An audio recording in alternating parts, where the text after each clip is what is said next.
बोली गोविंद भगवान की। और इसी बीच में 51 मुद्राओं से शिवम यादव सम्मानित कर रहे हैं।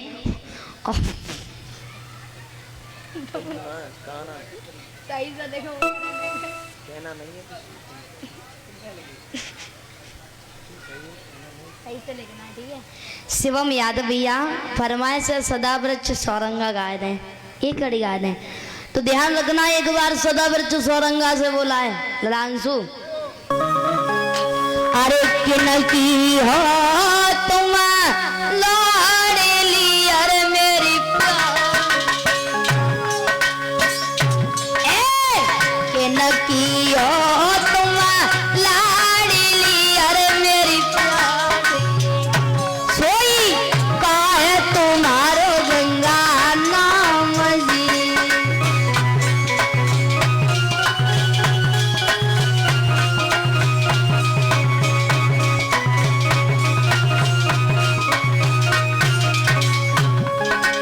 सौरंगा बोली ए बिटिया तो कई कदमा से ठगी, अरे मेरे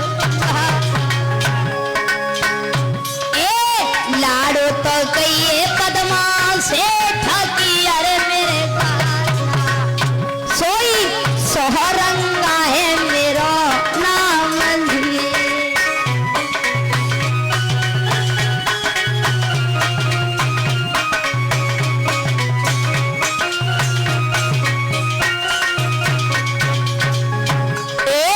लाडो तो कई कदमा से ढकी, अरे मेरे ग्वाला सोई सौरंगा है मेरा नाम जी।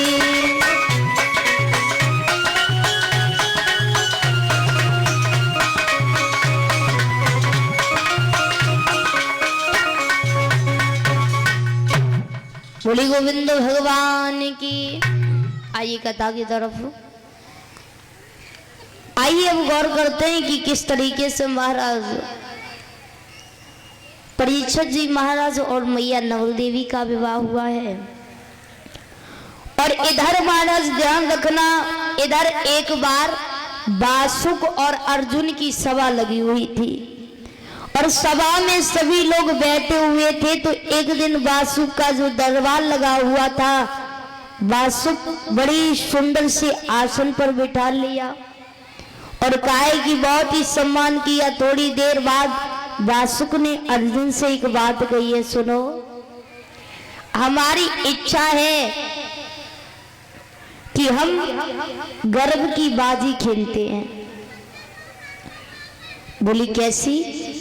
बोले शर्त ये होगी यदि हारने वाले के घर पर लड़की पैदा हुई, यदि जीतने वाले के घर पर लड़का पैदा हुआ तो जीतने वाले लड़के के साथ में विवाह करना पड़ेगा। तो वासुक कहने लगे बहुत बढ़िया बात है, अच्छी बात है, गर्व की बाजी के लिए। तो इधर कहने लगे सुनो कि यदि होई तुम्हारी राजी है, लेवी खेल गर्व की बाजी है।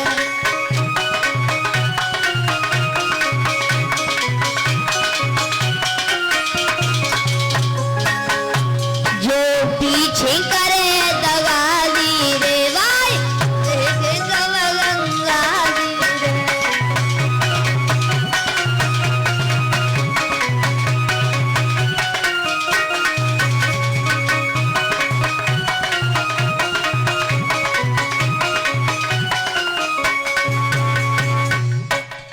शर्त रखी है यदि हारने वाले के घर पर लड़की पैदा हुई, जीतने वाले के घर पर लड़का पैदा हुआ तो जीतने वाले लड़की के साथ में विवाह करना पड़ेगा। कहने लगे यदि दोनों घर में लड़का ही लड़का पैदा हो गए फिर क्या करेगा? बोले ऐसा करना, जीतने वाले लड़के की जब शादी होगी तो उसके हारने वाले लड़का उसके साथ में सेवक बनकर के रहेगा। बोले महाराज यदि दोनों घर में लड़की लड़की हो गई फिर क्या करेगा?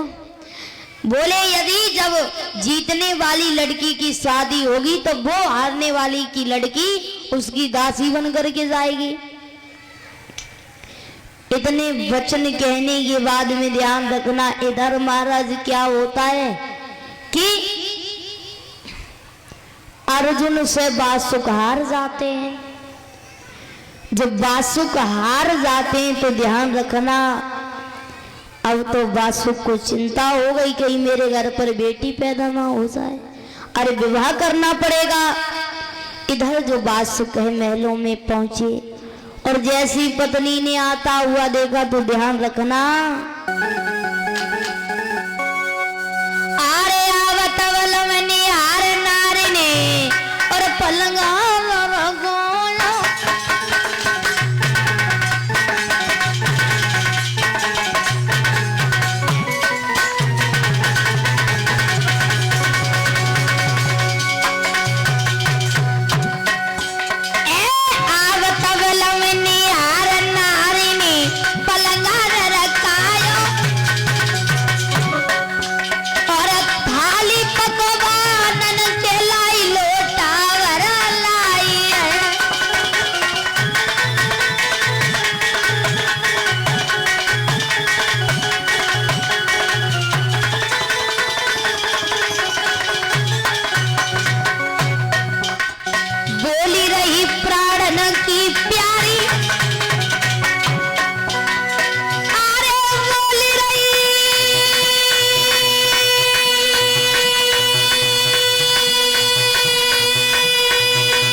ध्यान रखना। आज महारानी कहने लगी है, स्वामी क्या हुआ? जब भी तुम इस महल में आते तो तुम्हारा ये चेहरा फूलों की तरह खिला हुआ नजर आता था, लेकिन क्या बात है? बासुक कहने लगी, रानी क्या बताए, हम अर्जुन से हार गए। अच्छा, शर्त ये थी कि जीतने वाले के घर पर यदि लड़का पैदा हुआ और हारने वाले के घर पर यदि लड़की पैदा हुई तो शादी करनी पड़ेगी हारने वाले। तो इतने शब्द कहने के बाद में इधर रानी कहने लगी, स्वामी अरे इतनी चिंता क्यों ले रहे हो? ध्यान रखना, इधर जब वो धीरे धीरे समय बीता हुआ है तो इधर मैया के गर्भ से एक बेटी ने जन्म लिया। तो इधर रानी ने क्या किया है, क्योंकि रानी सोचने लगी यदि मैंने महाराज को बताया तो चिंता लगेगी। उसने क्या किया, उस लड़की को छुपा दिया और बांदी को बुलाया है। कहा कि बांदी जाओ हमारे पिया को लिवा करके आओ। इधर बांदी चली है, दरबार में पहुंची है तो इधर महाराज से कहा है कि आपको महारानी बुला रही है। तो इधर बासुक ने क्या किया, कचहरी को बंद करने के बाद में जैसे ही चले पहुंचे, बासुक कहने लगे, रानी अच्छा ये बताइए मुझे क्यों बुलाया है? रानी कहने लगी, स्वामी जिसकी आपको चिंता थी। यानी बासुक कहने लगी मतलब क्या? रानी कहने लगी देखो जो मेरे गर्भ था वो ठहर गया। और इतने शब्द सुनने के बाद में ध्यान रखना, बासुक ने क्या किया, अर्जुन के पास में खबर भिजवा दी है, कहा कि नहीं हमारे घर पर बेटा हुआ ना बेटी। इधर महाराज जब धीरे धीरे समय व्यतीत हुआ, उस लड़की का नाम रखा गया नवल दे। जब समय व्यतीत हुआ तो एक दिन महाराज जो बासुक थे वो अपनी कचहरी को बंद करने के बाद में महलों के लिए आ रहे थे। तो जो उनकी लड़की थी वो अटा पर चढ़ करके अपने केसों को सुखा रही थी। जैसी बासुक की नजर उस लड़की पर पड़ी तो ध्यान रखना कुछ गलत विचार हो गए। गलत विचार हो गए। गलत विचार होने के कारण महाराज बासुक को कुष्ठ रोग हो गया। जैसी महाराज घर पर आए एक बात कही है, रानी ये बताओ ये लड़की कौन है? हाथ जोड़ करके रानी कहने लगी स्वामी माफ कर देना, अरे मैंने तुमसे झूठ बोल दिया, ये आपकी लड़की है। बासुक कहने लगी मेरी लड़की?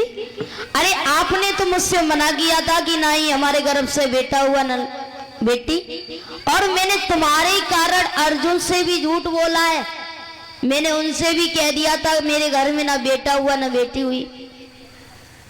इतने शब्द कहने के बाद में आज बासुक कहने लगे हमें कुष्ठ रोग भी हो गया है। इधर महाराज अर्जुन के भी घर पर परीक्षित जी महाराज का जन्म हुआ था, क्योंकि अभिमन्यु तो युद्ध में मारे गए थे। बहुत खुशी है, महाराज परीक्षित जी महाराज का दूसरा नाम था विष्णु रात पड़ा। इधर परीक्षित जी भी बड़े हुए हैं। तो इधर जो बेटी नवल दे थी आज आ गई, कहने लगी पिताजी मैंने सुना है कि अर्जुन के यहाँ अमृत का कुंड है और मैं जाऊंगी, उसमें औषधियां घुली हैं और आप उससे स्नान कर लेना, आपका कुष्ठ रोग ठीक हो जाएगा। इतने शब्द कहने के बाद में बासुक कहने लगी नहीं बेटी कहीं भी नहीं जाओगी, तुम्हें नहीं पता यदि तुम वहां पर गई तो वो तुम्हें आने नहीं देंगे।